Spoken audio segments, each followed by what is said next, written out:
There's a lot going on right now with USDA and the Farm Service Agency. For one, we're dealing with drought across a good portion of the U.S., but I guess my question is, when you look back home, are you seeing drought continuing to develop across South Dakota, and then what are you seeing across the rest of the country? The drought continues to deepen in South Dakota, and then we're in the second year there, and there are many places in the country where they're in the second, moving into the third year of the drought.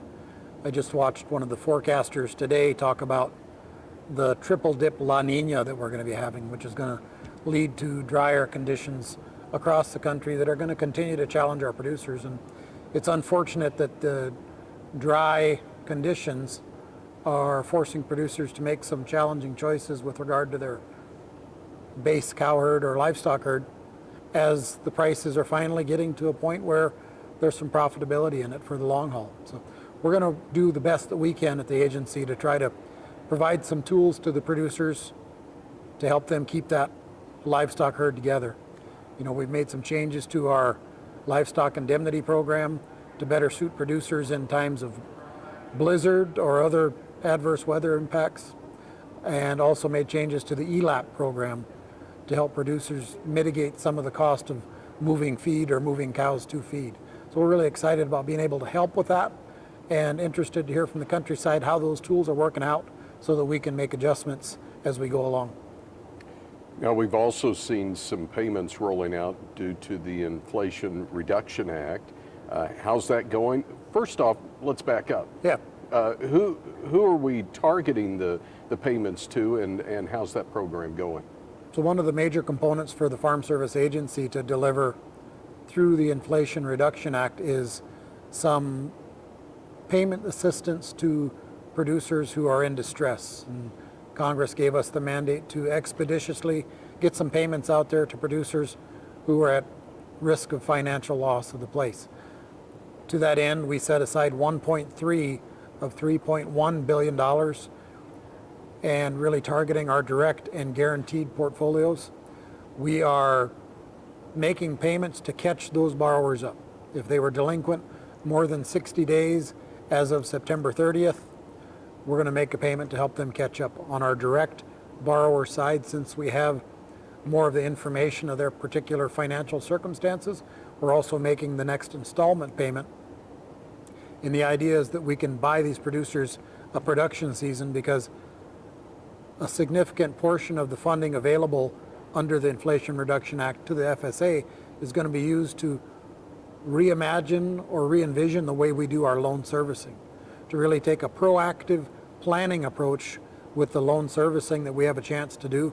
Instead of waiting to use it only as a recovery tool, we want to get ahead of that and start to look for early indicators that maybe a producer needs a restructure, maybe they need refinance. We can bring them those tools to bear sooner because of the financial resources we have within the Inflation Reduction Act.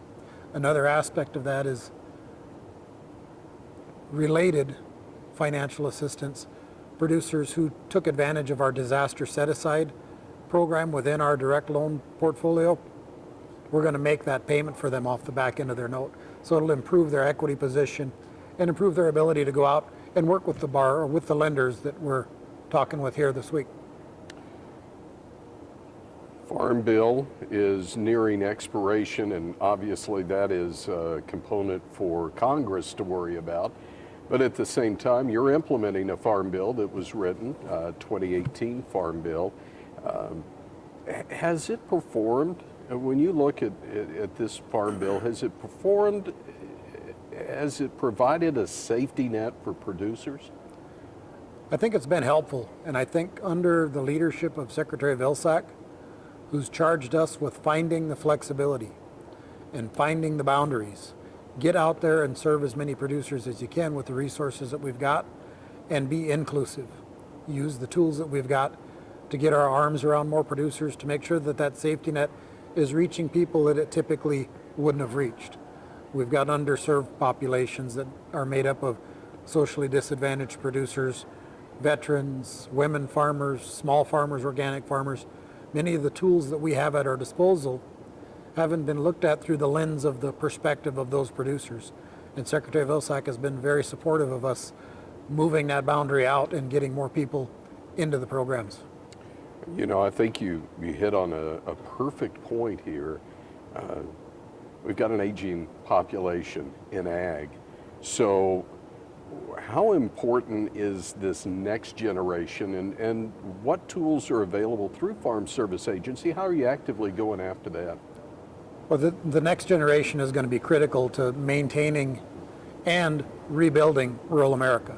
We watch the small communities in Texas and South Dakota alike dwindle, and that's because we've got an exodus of people from this lifestyle.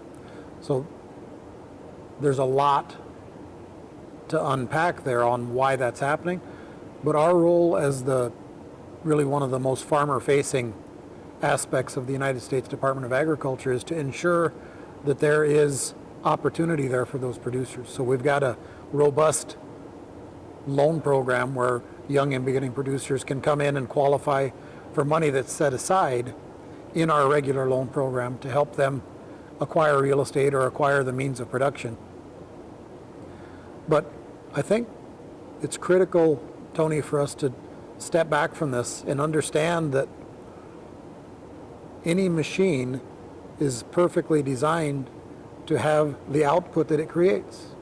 And right now, this machine is designed to create a ever-aging population of producers. We're at 57 now. I suspect we're going up with this year's ag census again. So we might have to take a look at doing things a little bit differently than we have in the last 30 years to have a different outcome. It's one of the things that I'm excited to talk with our friends at the ABA about.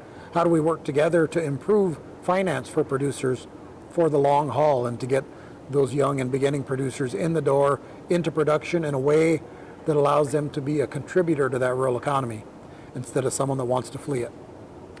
I guess the final one here for you, since we kind of touched on the Farm Bill, ARC and PLC sign-ups are underway, and we have what, till March? I believe that's the case. ARC and PLC sign-ups are underway, and I believe our dairy margin coverage sign-up is also underway. It's a critical tool for our producers. It's a affordable risk management tool that we administer at the agency. Last year we had a lot of producers that took advantage of the opportunity right at the end of the year.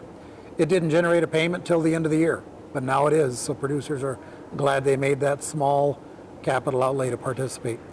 We've got a lot of programs ongoing, and always your best opportunity to find out more information is get in touch with your local office. We're fully staffed up. In a few places we're wearing a mask just for everybody's safety, but we look forward to seeing you back in those county offices. We've been itching to get there too. Zach, so good to see you, and I know you've enjoyed your time in Omaha with the ag bankers here. A lot more travel for you this year, so safe travels and thanks for your work. Thanks a lot, Tony. I appreciate the time to visit. Zach Ducheneaux is the administrator of USDA's Farm Service Agency in Washington, D.C., joins us from the 2022 ABA Ag Bankers Conference in Omaha. I'm Tony St. James. It's the Agribusiness Report.